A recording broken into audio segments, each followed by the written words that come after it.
in the last 7 days. Last week I was contacted by a man from Miami County. He has a 35-year-old son who is working, who is uninsured, and who is addicted to opiates.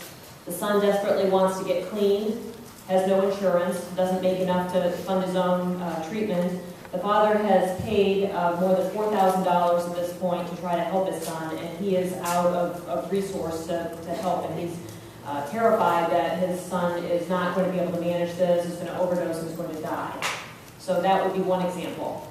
Another example, on Friday afternoon last week, I was in Wood County, and I met a woman in her late 20s who was born and raised in Wood County, seemingly middle-class family.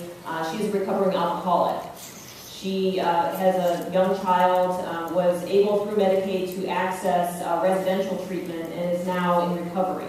She is working, she's raising her son, and she is 3 semesters away from a bachelor's degree.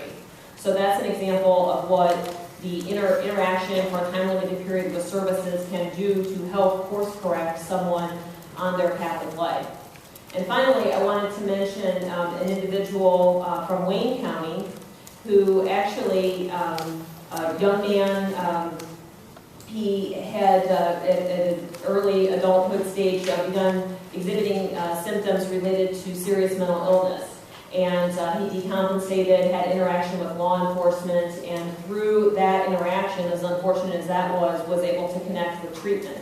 And he's now involved in his local peer organization, and he's actually serving as an inspiration to other people who are struggling with recovery from the symptoms of mental illness in that area of the state. And he was just honored last Thursday night as the Person of the Year by the Wayne Homes Adam Board.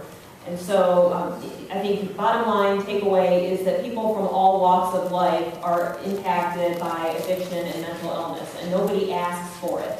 I think that it's not just the individuals, but it's the families, it's the loss of income, and this offers an opportunity to really give people a hand up to help restore the lives that they have been leading or should be leading in many cases, and assist in rebuilding families, rebuilding relationships, and ultimately rebuilding our economy here in the state.